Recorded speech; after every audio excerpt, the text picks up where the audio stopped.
Hello dear students, आज हम लोग कक्षा 11 फिजिक्स पढ़ेंगे, जिसमें हम लोग फर्स्ट पार्ट में अर्थात कह सकते हैं खंड का में हम लोग पढ़ रहे थे, भौतिक जगत पढ़ रहे थे। इसमें आपको विज्ञान की परिभाषा और भौतिकी की परिभाषा आपको बताई गई। अब इसी क्रम में हम पढ़ेंगे भौतिकी का कार्यक्षेत्र। भौतिकी का कार्यक्षेत्र।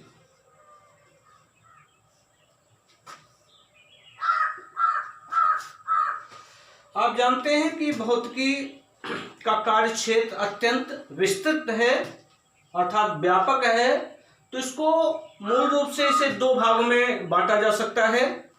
एक तो है चिरसम्मत भौतिकी, जिसको इंग्लिश में कहते हैं क्लासिकल फिजिक्स, और दूसरा है आधुनिक भौतिकी, जिसको कहते हैं मॉडर्न फिजिक्स कहते हैं। ठीक है, तो इसको दो भागों में क्या किया जा रहा है, डिवाइड किया जा रहा है। और आप जान ही रहे हैं कि भौतिकी का कार्य क्षेत्र बहुत व्यापक है, तो इसे दो भागों में क्या किया जा सकता है, डिवाइड किया जा सकता है। तो लिख सकते हैं भौतिकी का कार्य क्षेत्र अत्यंत व्यापक है।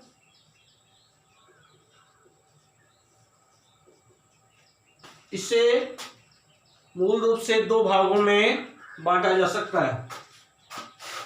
इसे मूल रूप से दो भागों में बांटा जा सकता है।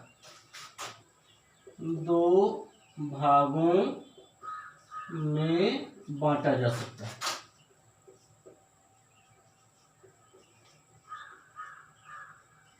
वो दो भाग कौन कौन से हैं?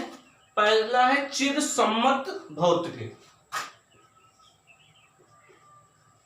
चिरसम्मत भौतिकी।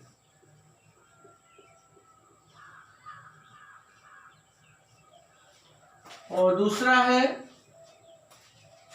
आधुनिक भौतिकी। आधुनिक भौतिकी।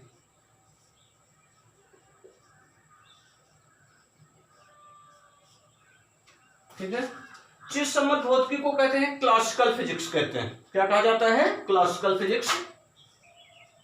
क्लासिकल फिजिक्स कहते हैं इसको। और आधुनिक भौतिकी को कहते हैं मॉडर्न फिजिक्स। Modern physics. ठीक है, चिरसम्मत भौतिकी और दूसरा क्या है, आधुनिक भौतिकी। ठीक है, अब चिरसम्मत भौतिकी में क्या होता है कि स्थूल परिघटनाओं का अध्ययन किया जाता है, और आधुनिक भौतिकी में सूक्ष्म परिघटनाओं का अध्ययन किया जाता है। तो इसमें चिरसम्मत भौतिकी में किसका, स्थूल परिघटनाओं का क्या करते हैं, अध्ययन करते हैं। और आधुनिक भौतिकी में सूक्ष्म परिघटनाओं का अध्ययन किया जाता है। सूक्ष्म। स्थूल को कहते हैं माइक्रोस्कोपिक। माइक्रोस्कोपिक। और सूक्ष्म को कहते हैं माइक्रोस्कोपिक। माइक्रोस्कोपिक। स्थूल में जो घटनाएं होती हैं वो प्रत्यक्ष दिखाई देती हैं, वो सूक्ष्म में, माइक्रो में दिखाई नहीं देती हैं। तो स्थूल सूक्ष्म परिघटनाओं में किसका अध्ययन करते हैं? पार्थिव तथा खगोलीय स्तर की घटनाओं का अध्ययन किया जाता है। स्थूल में किसका हम अध्ययन करते हैं? पार्थिव तथा खगोलीय। पार्थिव तथा खगोलीय परिघटनाओं का अध्ययन, या खगोलीय स्तर की घटनाएं। पार्थिव तथा खगोलीय स्तर की परिघटनाएं।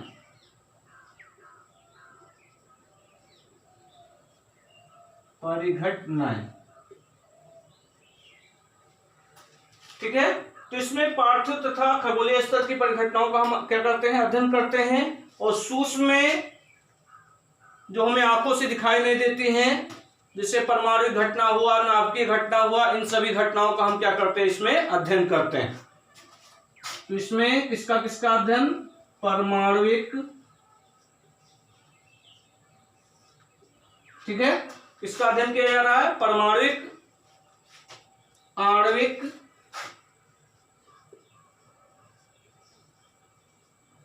परमाणुविक, आणविक तथा नाभिकीय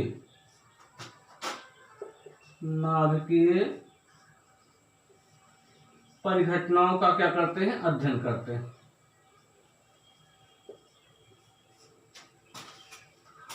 ठीक है।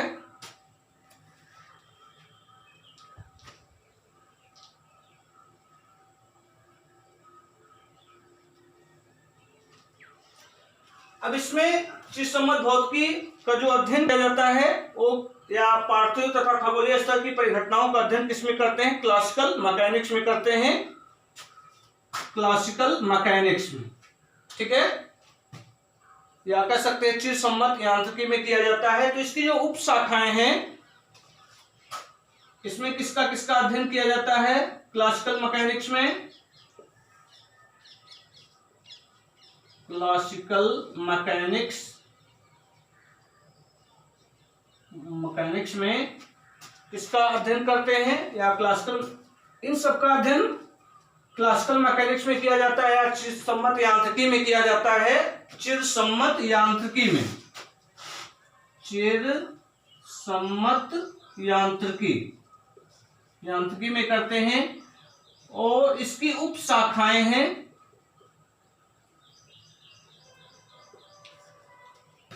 इसकी उप शाखाएं जैसे इसमें पहला है यांत्रिकी, मैकेनिक्स जिसको कहते हैं।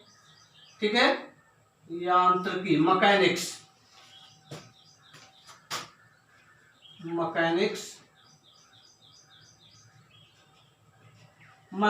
में किसका अध्ययन हम करते हैं, ठोस, द्रव तथा गैस का अध्ययन किया जाता है, न्यूटन के नियमों का अध्ययन किया जाता है, रॉकेट नोडन का अध्ययन किया जाता है, गति के नियम का अध्ययन किया जाता है, द्रव्यमान, जड़त्व बल, ऊर्जा शक्ति, बलागुण आदि का अध्ययन इसमें हम करते हैं। ठीक है, यांत्रिकी में ठोस द्रव गैस का हम अध्ययन करते हैं, न्यूटन के नियमों का अध्ययन करते हैं, गति के नियमों का अध्ययन करते हैं, द्रव्यमान हुआ, जड़त्व हुआ, बल हुआ, ऊर्जा हुआ, शक्ति हुआ, ठीक है, और बलागुण हुआ, इन सब का अध्ययन हम किसके अंतर्गत करते हैं, यांत्रिकी के अंतर्गत करते हैं। ठीक है, दूसरा है ऊष्मागतिकी। तो क्लासिकल मैकेनिक्स के अंतर्गत हम यांत्रिकी, ऊष्मागतिकी, जिसको कहते हैं थर्मोडायनामिक्स, थर्मोडायनामिक्स। ऊष्मागतिकी के अंतर्गत ऊष्मा प्रवाह की दिशा, ठीक है, ऊष्मा एवं कार्य में ऊष्मा एवं कार्य का रूपांतरण। ऊष्मागतिकी के अंतर्गत किसका अध्ययन करते हैं, ऊष्मा का अध्ययन करते हैं, ताप का अध्ययन करते हैं। ठीक है, ऊष्मा प्रवाह की दिशा का अध्ययन किया जाता है, ऊष्मा एवं कार्य के रूपांतरण का अध्ययन करते हैं। ठीक है, आंतरिक ऊर्जा का अध्ययन करते हैं, एंट्रोपी का अध्ययन करते हैं। ठीक है, प्रशीतक की कार्यविधि का अध्ययन किया जाता है, इसके अंतर्गत ऊष्मागतिकी के अंतर्गत। अगला है प्रकाशिकी। प्रकाशिकी जिसको कहते हैं ऑप्टिक्स।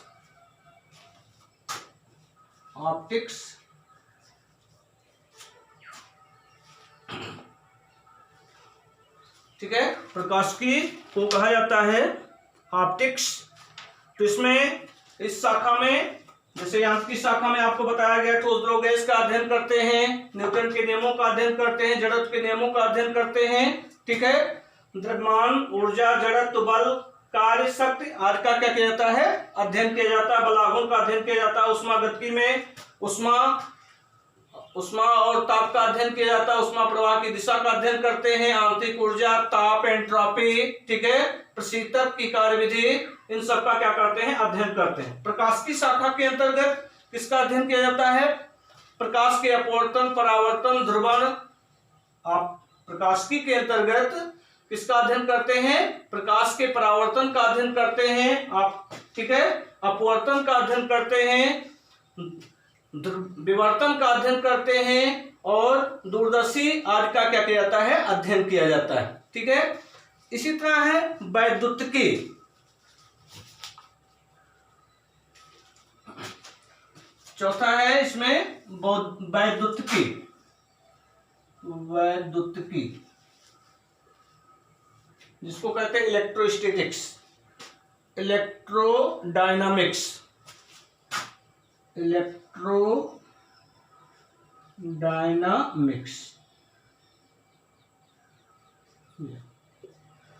तो वैद्युतिकी के अंतर्गत किसका अध्ययन किया जाता है? इसके अंतर्गत हम या इस शाखा के अंतर्गत आवेशित तथा चुंबकीय वस्तुओं से संबंधित परिघटनाओं का क्या करते हैं? अध्ययन करते हैं, ठीक है। इसके मूल नियमों का प्रतिपादन जैसे गॉस हुआ, एम्पियर हुआ, फैराडे आदि ने किया। इन नियमों की संयोग को मैक्सवेल ने 4 समीकरणों के रूप में क्या किया था? व्यक्त किया था और इन्हीं समीकरणों के आधार पर विद्युत चुंबकीय तरंगों के संचरण की क्या की गई? व्याख्या की गई, ठीक है। धारावाही चालक की चुंबकीय क्षेत्र में गति, वैद्युत धारा की उत्पत्ति, आयन मंडल में रेडियो तरंगों का संचरण आदि का अध्ययन हम इसके अंतर्गत करते हैं। वैद्युतिकी के अंतर्गत किसका अध्ययन किया जाता है? आवेशित तथा चुंबकीय वस्तुओं से संबंधित परिघटनाओं का अध्ययन करते हैं और इसके मूल नियमों का प्रतिपादन जैसे गॉस का नियम हुआ, एम्पियर का नियम हुआ, फैराडे का नियम हुआ, इसका अध्ययन करते हैं, ठीक है। इन नियमों की संयोग को मैक्सवेल ने 4 समीकरणों के रूप में व्यक्त किया और इन समीकरणों के आधार पर विद्युत चुंबकीय तरंगों के संचरण की क्या की गई? व्याख्या की गई। और धारावाही चालक की चुंबकीय क्षेत्र में गति, वैद्युत धारा की उत्पत्ति, ठीक है, आयन मंडल में रेडियो तरंगों का संचरण एवं नाभिक एवं आयन मंडल में रेडियो तरंगों का संचरण आदि का अध्ययन इसके अंतर्गत किया गया या किया जाता है। अगला है 5वां। तो ऐसे तमाम शाखाएं हैं, ठीक है। तो कुछ शाखाओं के नाम आपको दे दिए गए जैसे यांत्रिकी हुआ, उष्मागतिकी हुआ, प्रकाशिकी हुआ, वैद्युतिकी हुआ। तो इन सभी का अध्ययन हम, और 5वां कह सकते हैं आप दोलन तथा तरंगे, दोलन तथा तरंगे। मतलब इस शाखा के अंतर्गत वस्तुओं में दोलन या कंपन आदि की क्या की गई? व्याख्या की जाती है, ठीक है।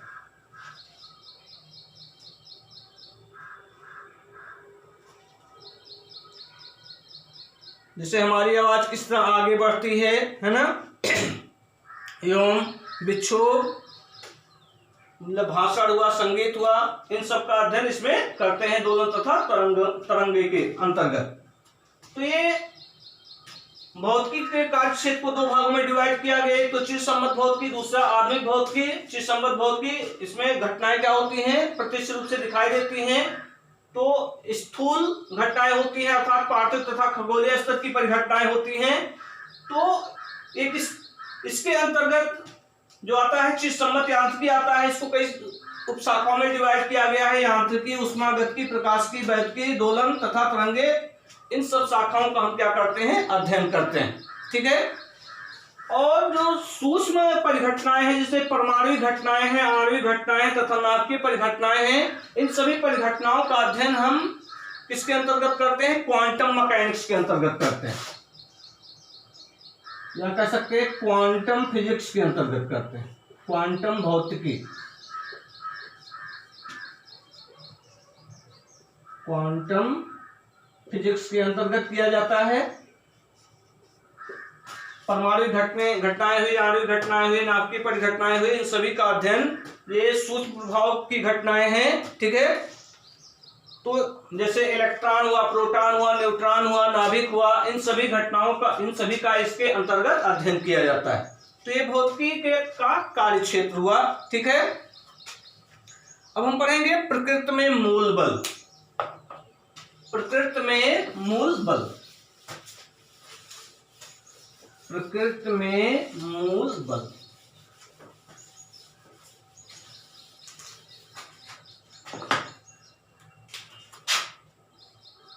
प्रकृति में मूल बल।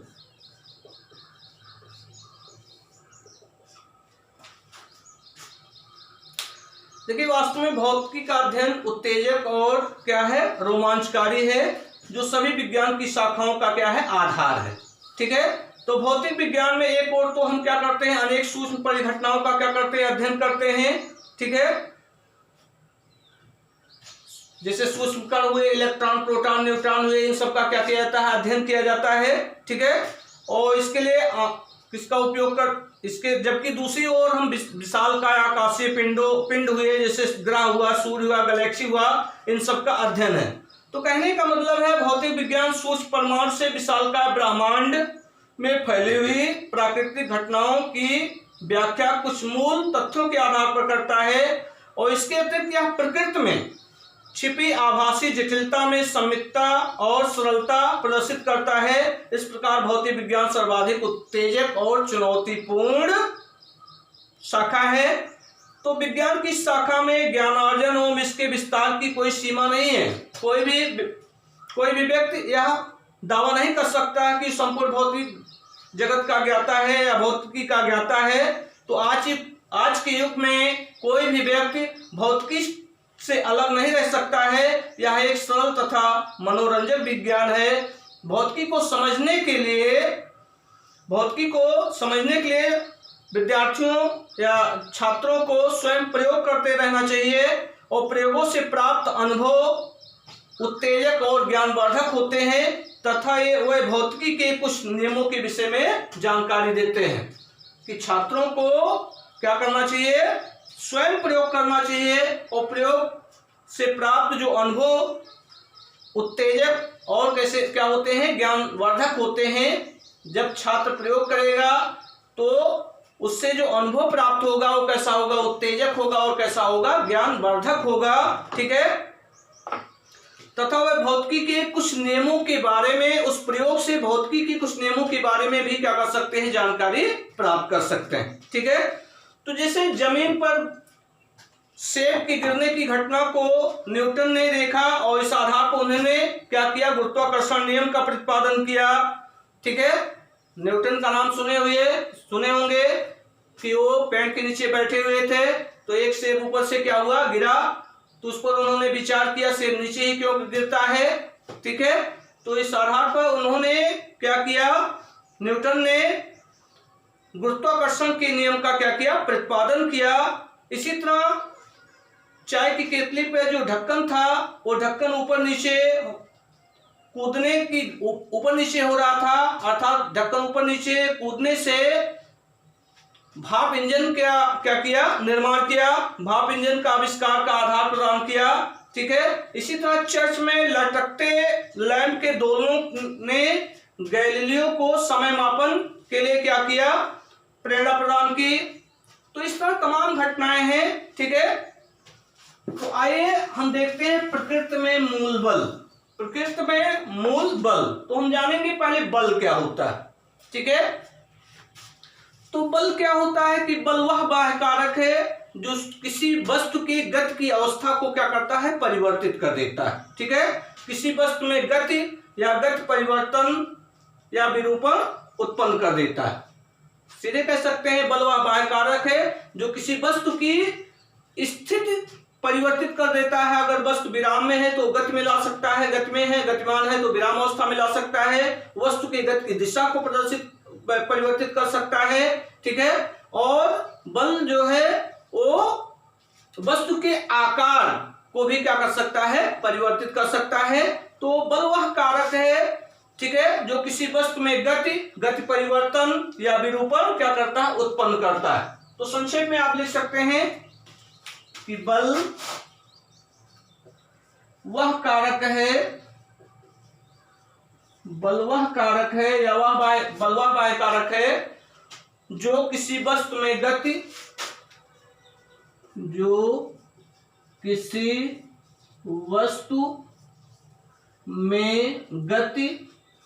तथा गति परिवर्तन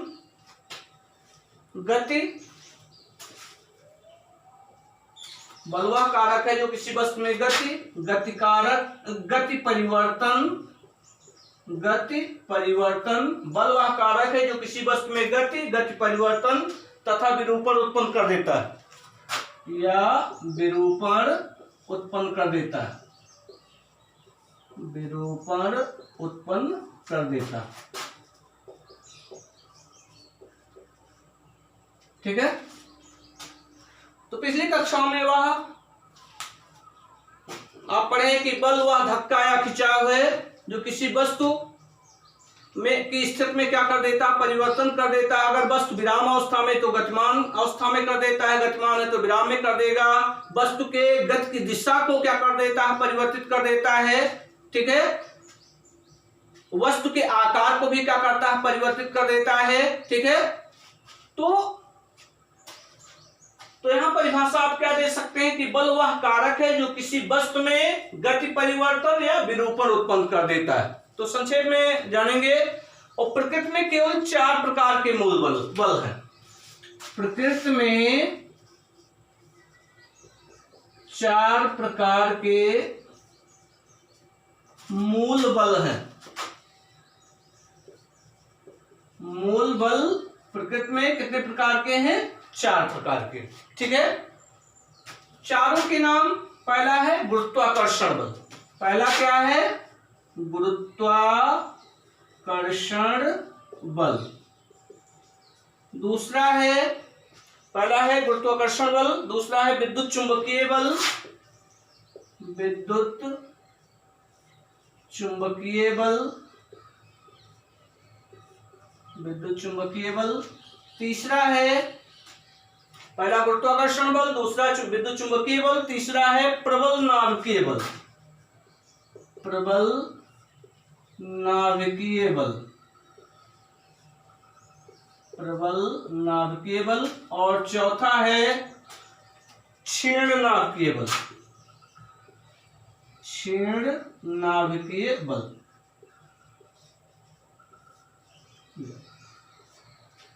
ये प्रकृति में 4 तरह के बल हैं। कौन कौन से, गुरुत्वाकर्षण बल हुआ, दूसरा विद्युत चुंबकीय बल है, तीसरा क्या है प्रबल नाभिकीय बल है, और चौथा क्या है क्षीण नाभिकीय बल है। प्रकृति में 4 तरह के मूल बल होते हैं। ठीक है। अब एक एक करके सभी बलों के बारे में जानेंगे। अब आइए पहले हम गुरुत्वाकर्षण बल के बारे में जानते हैं, थोड़ा गुरुत्वीय बल के बारे में जानते हैं। ठीक है। तो एक चीज थोड़ा यहाँ पर और ध्यान दीजिएगा। यहाँ पर गुरुत्वाकर्षण बल जो है, जो एक कैसे उत्पन्न होता है, तो जो निष्कर्ष निकाला गया है कि ग्रेविटान के विनिमय से उत्पन्न होता है।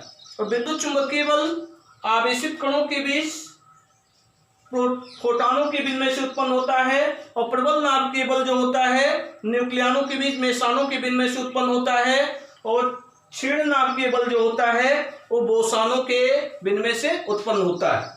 ठीक है। तो अभी उसके बाद में लिखा देंगे इसको। तो गुरुत्वाकर्षण बल, विद्युत चुंबकीय बल, प्रबल नाभिकीय बल और क्षीण नाभिकीय बल, ये 4 प्रकार के प्रकृति में मूल बल पाए होते हैं। तो एक एक करके जानेंगे। पहले हम गुरुत्वाकर्षण बल के बारे में जानेंगे। गुरुत्वाकर्षण बल,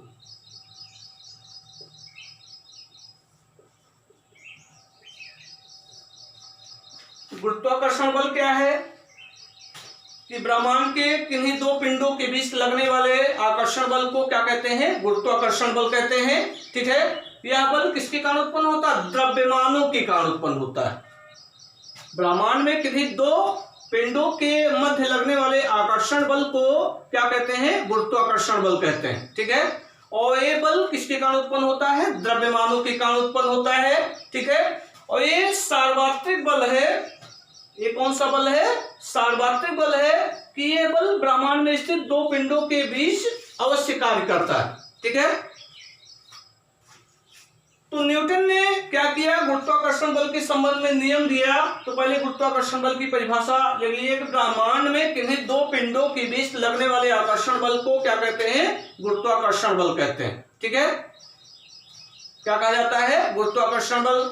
अगर उनमें से एक पृथ्वी हो जाए, एक पिंड, तो बल क्या होगा, गुरुत्वीय बल हो जाएगा। ठीक है। तो गुरुत्वाकर्षण बल लिख लीजिए विश्व ब्रह्मांड के या विश्व के किन्हीं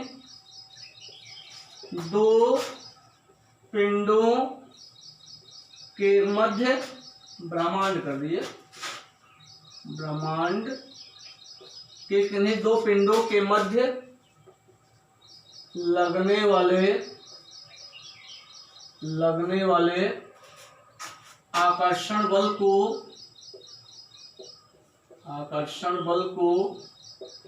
गुरुत्वाकर्षण बल कहते हैं। गुरुत्वाकर्षण बल कहते हैं। ब्रह्मांड में किन्हीं दो पिंडों के मध्य लगने वाले आकर्षण बल को क्या कहते हैं? गुरुत्वाकर्षण बल कहते हैं। यह बल द्रव्यमानों के कारण उत्पन्न होता है। यह बल द्रव्यमानों के कारण उत्पन्न होता है। ठीक है।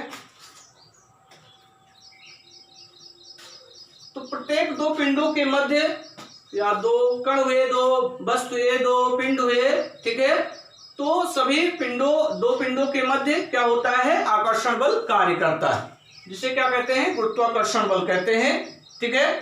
तो न्यूटन ने गुरुत्वाकर्षण बल के संबंध में नियम दिए। क्या नियम दिए? गुरुत्वाकर्षण का जो नियम दिया, क्या दिया कि दो पिंडों के बीच लगने वाला गुरुत्वाकर्षण बल उनके द्रव्यमानों के गुणनफल के समानुपाती तथा उनके बीच की दूरी के वर्ग की क्या होता है? व्युत्क्रमानुपाती होता है। जैसे मान लीजिए एक पिंड A है, एक पिंड A है, एक दूसरे से मान लीजिए r दूरी पर स्थित है, और इस पिंड का द्रव्यमान कितना है? m1, और इस पिंड का द्रव्यमान कितना है? m2। ठीक है। इस पिंड का द्रव्यमान m1, इस पिंड का द्रव्यमान m2 है। ठीक है। तो इन दोनों पिंडों के बीच लगने वाला जो गुरुत्वाकर्षण बल है, इन दोनों पिंडों या वस्तुओं के द्रव्यमानों के गुणनफल के समानुपाती होता है तथा उनके बीच की दूरी के वर्ग की क्या होता है? व्युत्क्रमानुपाती होता है। तो पहले स्टेटमेंट हम लिख दे रहे हैं, दो वस्तुओं के मध्य लगने वाला गुरुत्वाकर्षण बल,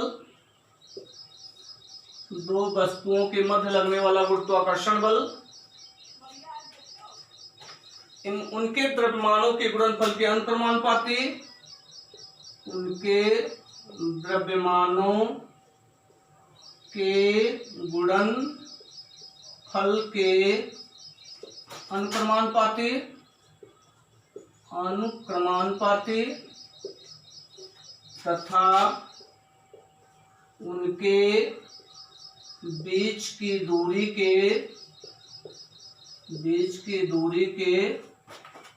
वर्ग के व्युत्क्रमानुपाती होता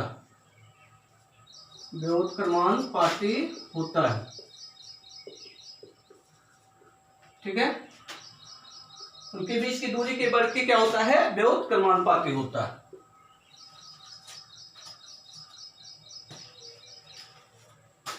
यही क्या है? गुरुत्वाकर्षण का नियम।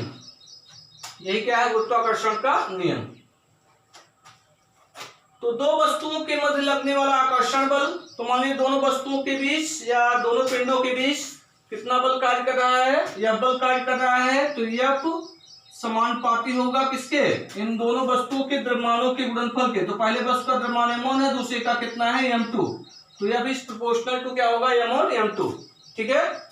तो इसका मतलब द्रव्यमान दोनों पिंडों के जितने अधिक होंगे तो उनके बीच लगने वाला आकर्षण बल क्या होगा? उतना ही अधिक होगा। इसी तरह दोनों पिंडों के बीच की दूरी के वर्ग के व्युत्क्रमानुपाती होता है। अगर इनके बीच की दूरी अधिक होगी तो लगने वाला बल क्या होगा? कम होगा। अगर इनके बीच की दूरी कम होगी तो लगने वाले बल का मान क्या होगा? अधिक होगा। तो क्या हो जाएगा? या फिर प्रोपोर्शनल टू 1/r²। अब इन दोनों समीकरणों को हम मिला देंगे तो क्या होगा? या फिर प्रोपोर्शनल टू m1 m2/r²। ठीक। अब यहाँ प्रोपोर्शनल के चिन्ह को जब हम हटाते हैं तो बराबर का चिन्ह आएगा, इसी के साथ एक कांस्टेंट आता है, वो कांस्टेंट आता है कैपिटल G। क्या आता है? Capital G m1 m2/r²। जहां जी क्या है, सार्वत्रिक गुरुत्वाकर्षण नियतांक, जहां जी सार्वत्रिक गुरुत्वाकर्षण नियतांक। सार्वत्रिक इसलिए कहा जा रहा है कि क्योंकि प्रत्येक दो पिंडों के बीच लगने वाला, प्रत्येक दो पिंडों के बीच बल समान, मतलब प्रत्येक दो पिंडों के बीच आकर्षण बल कार्य करता है। और जी को सार्वत्रिक इसलिए कहा जाता है क्योंकि इस पर माध्यम या ताप आदि, दाब आदि का कोई प्रभाव नहीं पड़ता है, इसलिए इसको क्या कहा जाता है, सार्वत्रिक गुरुत्वाकर्षण नियतांक कहा जाता है। ठीक है, तो F equal to G m1 m2 upon R square. ठीक है, जहां कैपिटल जी क्या है, सार्वत्रिक गुरुत्वाकर्षण नियतांक। ठीक है, और गुरुत्वाकर्षण प्रकृति में पाए जाने वाला क्षीण बल है। गुरुत्वाकर्षण प्रकृति में पाए जाने वाला क्या है, क्षीण बल है। तो देख रहे हैं जी सार्वत्रिक गुरुत्वाकर्षण नियतांक है, तो ये किस पर निर्भर करता है, जी जो है वो माध्यम पर निर्भर नहीं करता, माध्यम ताप आदि पर निर्भर नहीं करता, इसलिए इसको सार्वत्रिक गुरुत्वाकर्षण नियतांक कहते हैं। और गुरुत्वाकर्षण बल प्रकृति में पाए जाने वाला क्या है, क्षीण बल है। गुरुत्वाकर्षण बल, गुरुत्वाकर्षण बल प्रकृति में पाया जाने वाला क्षीण बल है। ठीक है, अब अगला है वैद्युत चुंबकीय बल। अगला क्या है, वैद्युत चुंबकीय बल।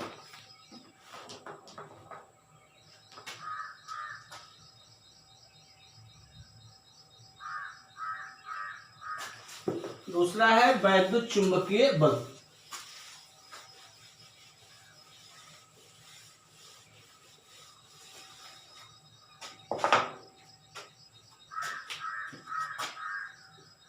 वैद्युत चुंबकीय बल,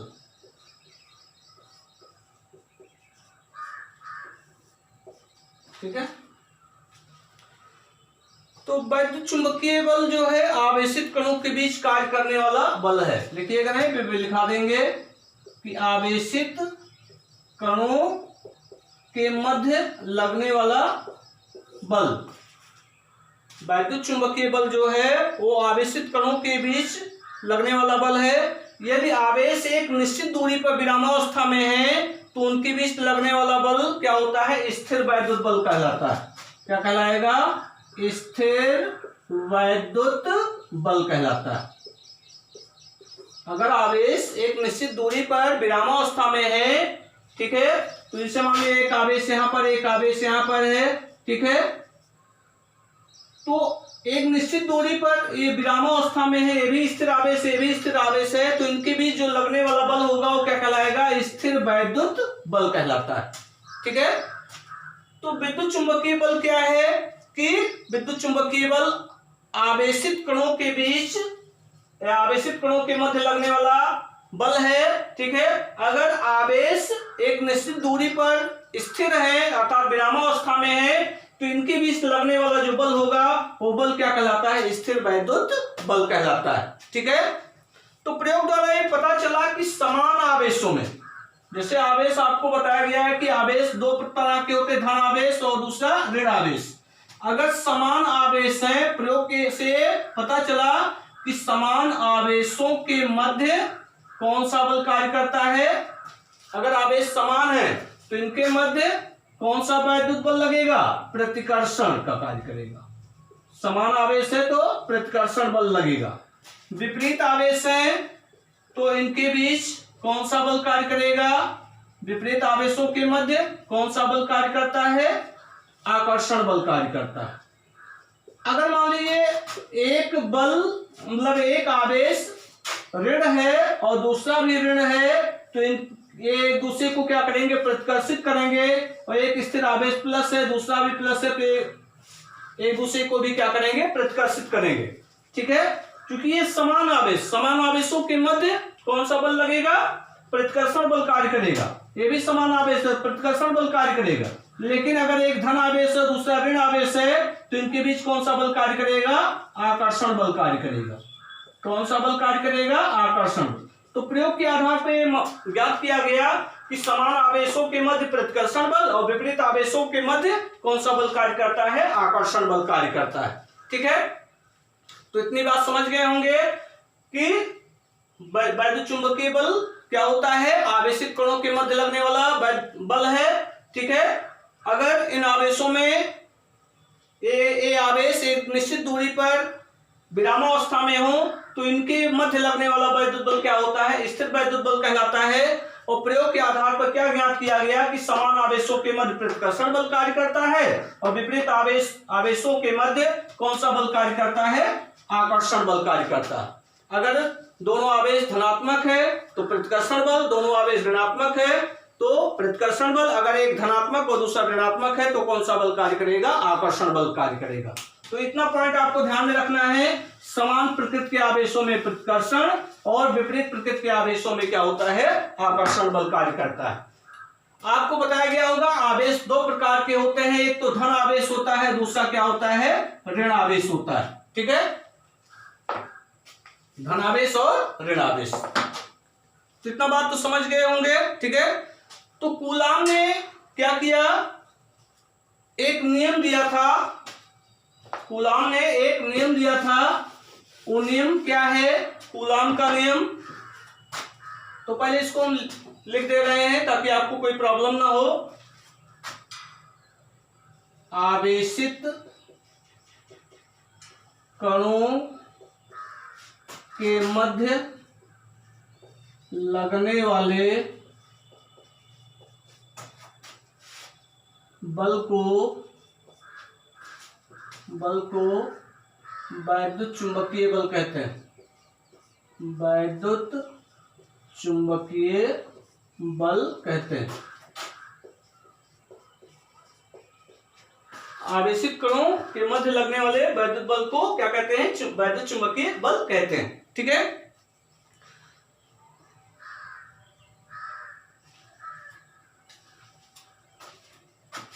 एक निश्चित दूरी पर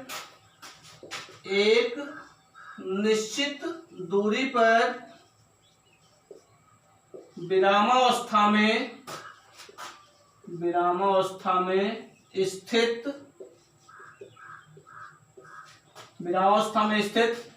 आवेशों के मध्य लगने वाले बल को स्थिर वैद्युत बल कहते हैं। स्थिर वैद्युत बल कहते हैं।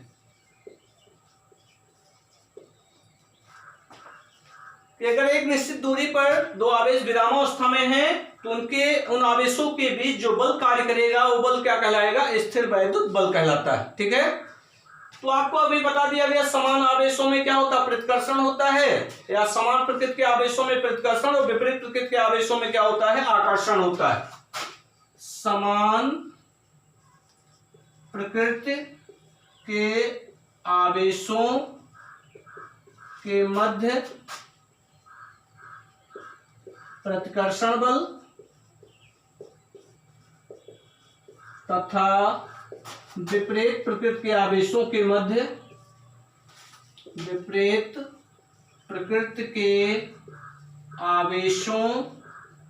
के मध्य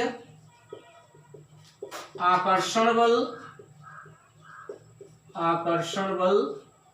कार्य करता है। तो कूलाम ने नियम दिया। कूलाम ने क्या नियम दिया? कूलाम का नियम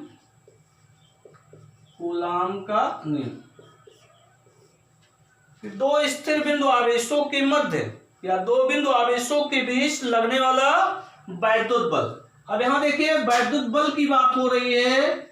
वैद्युत बल जो है वो दो तरह का हो सकता है, एक तो आकर्षण का हो सकता है और दूसरा क्या हो सकता है? प्रतिकर्षण का हो सकता है। एक इस पर निर्भर करता है, आवेशों की प्रकृति पर निर्भर करता है। तो यहाँ पर हम स्पष्ट नहीं कर रहे हैं कि समान आवेश लिए जा रहे हैं आप विपरीत प्रकृति के आवेश लिए जा रहे हैं, तो यहाँ डिसाइड नहीं है।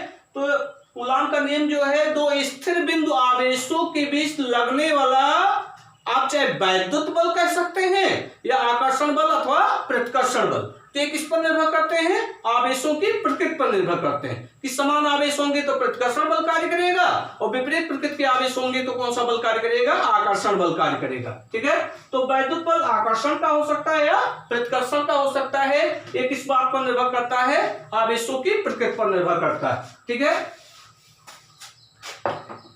तो दो स्थिर बिंदु आवेशों के मध्य लगने वाला वैद्युत बल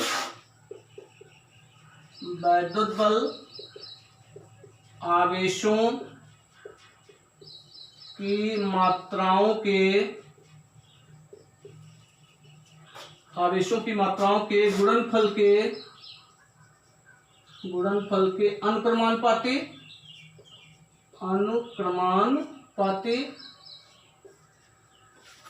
तथा उनके बीच की दूरी के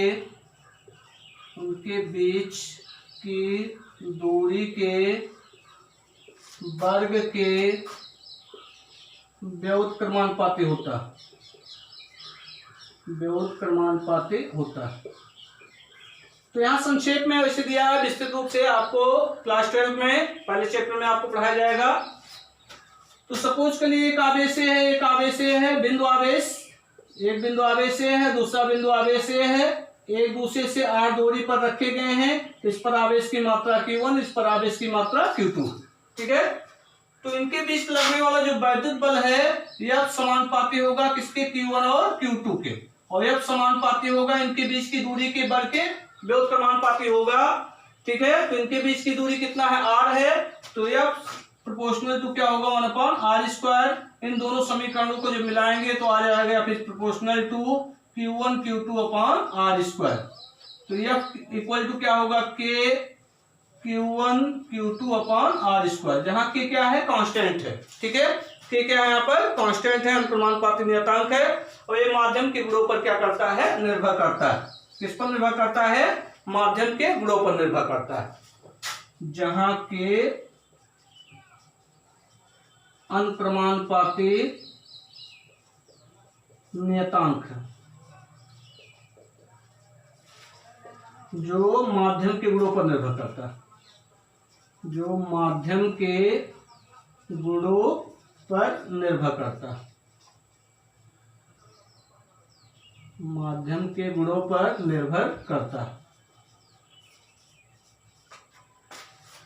कि आवेश कहां पर रखे हैं, किस माध्यम में रखे हैं। ठीक है, उस पर निर्भर करता है। ठीक है, तो ये दो बल हुए, आप दो बलों के बारे में आप जाने, एक तो गुरुत्वाकर्षण बल हो गया, दूसरा क्या है, विद्युत चुंबकीय बल हो गया। ठीक है, अब एक चीज यहां पर और समझ लीजिए, यहां पर वैद्युत चुंबकीय बल कहा जा रहा है।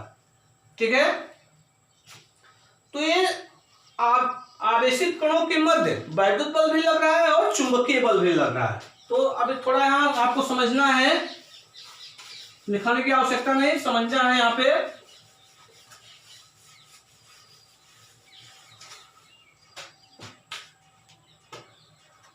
लेकिन जब आवेश, कोई आवेश है, ये सपोज के धन आवेश है या ऋण आवेश है, कोई आवेश है, अगर ये स्थिर है तो स्थिर आवेश जो है वो वैद्युत बल उत्पन्न करता है। स्थिर आवेश जो है वो क्या करता है, वैद्युत बल उत्पन्न करता है। लेकिन जब आवेश गतिमान हो जाए, यही आवेश क्या होगा, गतिमान जब होगा तो क्या करता है, चुंबकीय बल उत्पन्न करता है। या कह सकते हैं स्थिर आवेश वैद्युत क्षेत्र उत्पन्न करेगा तो वैद्युत बल कार्य करेगा, और गतिमान आवेश होगा तो चुंबकीय क्षेत्र उत्पन्न करता है, अर्थात चुंबकीय बल कार्य करेगा। ठीक है, तो हम कह सकते हैं कि स्थिर आवेश वैद्युत बल उत्पन्न करता है और गतिमान आवेश क्या करता है, चुंबकीय बल उत्पन्न करता है। ठीक है, कि जब अन्य आवेश, जैसे कोई यहां पर स्थिर आवेश है, ठीक है, तो यहां पर कोई स्थिर आवेश है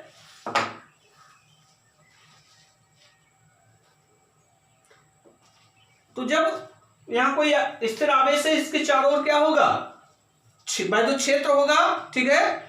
तो जब अन्य आवेश इसके क्षेत्र में लाया जाता है, तो इसके क्षेत्र में लाएंगे तो क्या होगा, तो उस पर भी क्या होगा, एक चुंबकीय क्षेत्र उत्पन्न होता है। जब कोई आवेश यहां पर लाया जा रहा है, कोई आवेश गतिमान है तो चुंबकीय क्षेत्र उत्पन्न हो रहा है, तो इसके क्षेत्र में कोई अन्य आवेश मान लिए ला रहे हैं, तो वो भी क्या करता है, चुंबकीय बल, तब उस पर भी एक चुंबकीय बल कार्य करता है। तो हम कह सकते हैं कि वैद्युत तथा चुंबकीय क्षेत्र एक दूसरे से पृथक नहीं है, बल्कि इनको हम पृथक नहीं कर सकते हैं, क्योंकि वैद्युत क्षेत्र चुंबकीय क्षेत्र में और चुंबकीय क्षेत्र वैद्युत क्षेत्र में क्या होता है, परिवर्तित हो जाता है, क्योंकि एक परिवर्ती वैद्युत क्षेत्र चुंबकीय क्षेत्र उत्पन्न करता है। एक परिवर्ती वैद्युत क्षेत्र चुंबकीय क्षेत्र उत्पन्न करता है। जैसे कोई यहां पर स्थिर आवेश है, तो इसके कारण इसके चारों ओर क्या होगा, वैद्युत क्षेत्र होगा। तो यहां पर कोई अन्य आवेश मान लिए लाया जा रहा है, तो इस आवेश के कारण इस पर वैद्युत बल कार्य करेगा, वैद्युत बल कार्य करेगा तो ये क्या होगा, गतिमान होगा, गतिमान होगा तो इसके कारण क्या उत्पन्न होगा, चुंबकीय क्षेत्र उत्पन्न होगा। तो परिवर्ती वैद्युत क्षेत्र से क्या उत्पन्न होता है, चुंबकीय क्षेत्र उत्पन्न होता है। परिवर्ती वैद्युत क्षेत्र चुंबकीय क्षेत्र उत्पन्न करता है, जबकि एक परिवर्ती चुंबकीय क्षेत्र वैद्युत क्षेत्र उत्पन्न करता है। तो पॉइंट ध्यान रखिएगा कि एक परिवर्ती वैद्युत क्षेत्र चुंबकीय क्षेत्र उत्पन्न करता है, और एक परिवर्ती चुंबकीय क्षेत्र भी क्या करता है, वैद्युत क्षेत्र उत्पन्न करता है। तो हम कह सकते हैं वैद्युत क्षेत्र और चुंबकीय क्षेत्र एक दूसरे से पृथक नहीं है, अर्थात इनको अलग नहीं किया जा सकता है, ठीक है। इसलिए अलग अलग ना हो सकने के कारण इन दोनों को एक ही नाम दे दिया गया, वैद्युत चुंबकीय बल, ठीक है। अलग अलग ना हो सकने के कारण वैद्युत तथा चुंबकीय क्षेत्र को संयुक्त रूप से हम क्या कहते हैं, वैद्युत चुंबकीय बल कहते हैं। क्या कहते हैं, वैद्युत चुंबकीय क्षेत्र कहेंगे, और इसके कारण जो बल लगेगा वो क्या होगा, वैद्युत चुंबकीय बल होगा।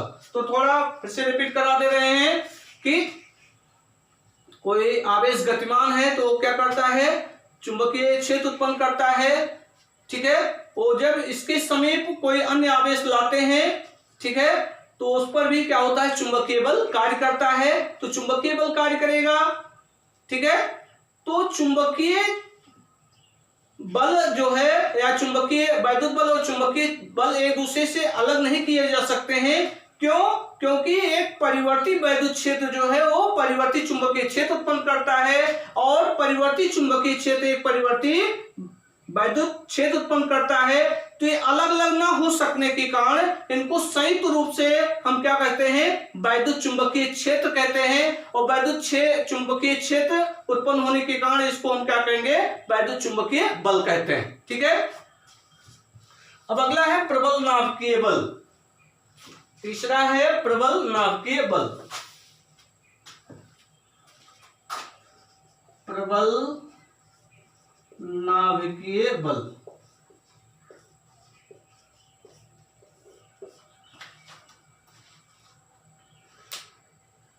आप पढ़े होंगे, परमाणु पढ़े होंगे। परमाणु के केंद्र में क्या होता है, नाभिक होता है। नाभिक के चारों इलेक्ट्रॉन क्या करते हैं, चक्कर लगाते हैं।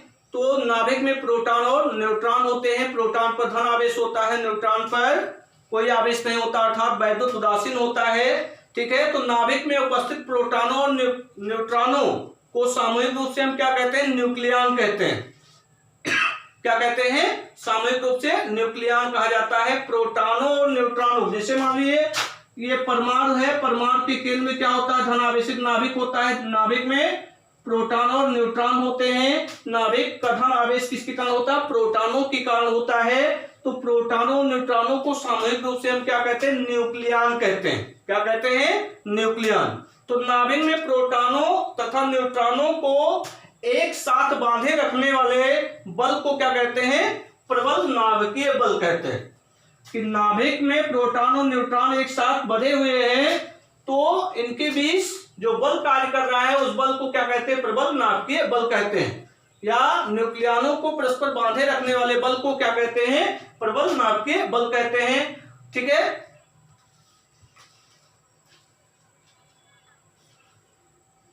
तो डेफिनेशन लिखा दे रहे हैं। नाभिक में प्रोटॉनों तथा न्यूट्रॉनों को, नाभिक में प्रोटॉनों तथा न्यूट्रॉनों को परस्पर बांधे, प्रोटॉनों तथा न्यूट्रॉनों को परस्पर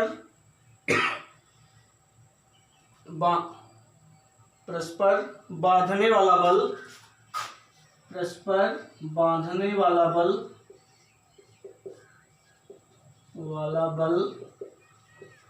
प्रबल नाभिकीय बल कहलाता है। प्रबल नाभिकीय बल कहलाता है। ठीक है, प्रबल नाभिकीय बल कहलाता है। देखिए, प्रबल नाभिकीय बल जो है वो चुंबकीय बलों से क्या होता है? 100 गुना अधिक प्रबल होता है। और प्रबल नाभिकीय बल आवेश पर निर्भर नहीं करता कि 2 प्रोटॉनों 2 न्यूट्रॉनों तथा 1 प्रोटॉन 1 न्यूट्रॉन के बीच बल समान होता है। जैसे 2 प्रोटॉनों के मध्य जितना बल लगेगा उतना ही बल क्या होगा? 2 न्यूट्रॉनों के बीच भी कार्य करेगा, 2 न्यूट्रॉनों के बीच, और उतने ही बल 1 प्रोटॉन व 1 न्यूट्रॉन के बीच भी लगता है। कि 2 प्रोटॉनों के मध्य जितना बल लगेगा उतना ही बल 2 न्यूट्रॉनों के मध्य लगेगा, उतना ही बल 1 प्रोटॉन और 1 न्यूट्रॉन के मध्य भी कार्य करता है। तो प्रबल नाभिकीय बल जो है वो आवेश पर निर्भर नहीं करता है। ठीक है, और प्रबल नाभिकीय बल लघु प्रास वाला बल है, यह केवल नाभिक के भीतर ही प्रभावी होता है। प्रबल नाभिकीय बल जो है ये केवल नाभिक के भीतर ही क्या होता है? प्रभावी होता है। और अगला है क्षीण नाभिकीय बल। क्षीण नाभिकीय बल। ठीक है, तो कुछ नाभिकीय घटनाएं जैसे रेडियोएक्टिव नाभिक हुआ। ठीक है, कि रेडियोएक्टिव पदार्थ क्या होते हैं? जिनसे स्वतः ही अल्फा बीटा गामा किरणें स्वतः क्या होती हैं? उत्सर्जित होती रहती हैं। तो कुछ नाभिकीय घटनाओं जैसे क्या हुआ? रेडियोएक्टिव नाभिक के बीटा क्षय में तथा मूल कणों के बीच कार्य करने वाला बल क्या होता है? क्षीण नाभिकीय बल होता है। मूल कणों के मध्य लगने वाला बल क्या होता है? क्षीण नाभिकीय बल होता है। तो प्रबल नाभिकीय बलों की भांति क्षीण नाभिकीय बल भी क्या होता है? लघु प्रास का होता है, या नाभिकीय आकार से अधिक दूरियों पर क्या होता है? विलुप्त हो जाता है। नाभिकीय आकार से अधिक दूरी पर एक क्षीण नाभिकीय बल क्या होता है? विलुप्त हो जाता है। तो ठीक है, इसको लिखाने की कोई आवश्यकता नहीं, ध्यान रखिएगा। ठीक है, कि कुछ नाभिकीय घटनाओं जैसे रेडियोएक्टिव नाभिक के बीटा क्षय में तथा मूल कणों के बीच कार्य करने वाला बल क्या होता है? क्षीण नाभिकीय बल होता है। और प्रबल नाभिकीय बलों की भांति क्षीण नाभिकीय बल लघु प्रास बल है, और यह नाभिकीय आकार से अधिक दूरियों पर क्या हो जाता है? विलुप्त हो जाता है। ठीक है,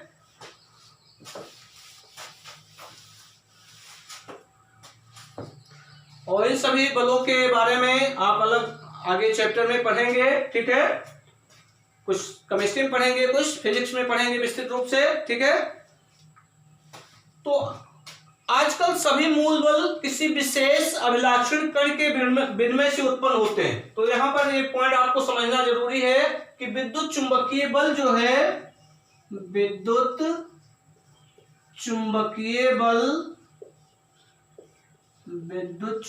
बल आवेशित कणों के बीच फोटॉनों के विनिमय से उत्पन्न होते हैं। आवेशित कणों के बीच फोटॉनों के विनिमय से उत्पन्न होते हैं। फोटॉनों के विनिमय से उत्पन्न होते हैं। विद्युत चुंबकीय बल जो है आवेशित कणों के बीच फोटॉनों के विनिमय से क्या होते हैं? उत्पन्न होते हैं। ध्यान रखिएगा, फोटॉन के विनिमय से क्या उत्पन्न हो रहा है? विद्युत चुंबकीय बल। इसी तरह प्रबल नाभिकीय बल, प्रबल नाभिकीय बल, प्रबल नाभिकीय बल ये जो है न्यूक्लियनों के बीच, मेसानों के विनिमय से उत्पन्न होते हैं। न्यूक्लियनों के मध्य मेसानों के विनिमय से उत्पन्न होते हैं। मेसानों के विनिमय से उत्पन्न होते हैं। तो न्यूक्लियनों के मध्य मेसानों के विनिमय से कौन सा बल उत्पन्न हो रहा है? प्रबल नाभिकीय बल। ठीक है। अगला क्षीण नाभिकीय बल, क्षीण नाभिकीय बल, क्षीण नाभिकीय बल ये क्या होगा? ये बल बोसानों के विनिमय से उत्पन्न होते हैं। बोसानों के विनिमय से उत्पन्न होते हैं। बोसानों के विनिमय से उत्पन्न होते हैं। और अगला है गुरुत्वीय बल जो है, गुरुत्वीय बल। गुरुत्वीय बल क्या होगा? गुरुत्वीय बल इसमें अभी निर्धारित कण नहीं है, अनिर्धारित कण ग्रेविटान के विनिमय से उत्पन्न होते हैं। ग्रेविटान, ग्रेविटान के विनिमय से उत्पन्न होते हैं। अनिर्धारित कण, ग्रेविटान अभी अनिर्धारित है, ठीक है, तो ग्रेविटान के विनिमय से उत्पन्न होते हैं, उत्पन्न होते हैं। ठीक है। तो ध्यान रखिएगा, विद्युत चुंबकीय बल आवेशित कणों के मध्य फोटॉनों के विनिमय से उत्पन्न हो रहे हैं। प्रबल नाभिकीय बल न्यूक्लियनों के मध्य मेसानों के विनिमय से उत्पन्न होते हैं। और क्षीण नाभिकीय बल बोसानों के विनिमय से उत्पन्न होते हैं। और गुरुत्वीय बल जो है अनिर्धारित कण या निर्धार्य कण ग्रेविटान के विनिमय से क्या होते हैं? उत्पन्न होते हैं। ठीक है। तो ध्यान रखिएगा ये।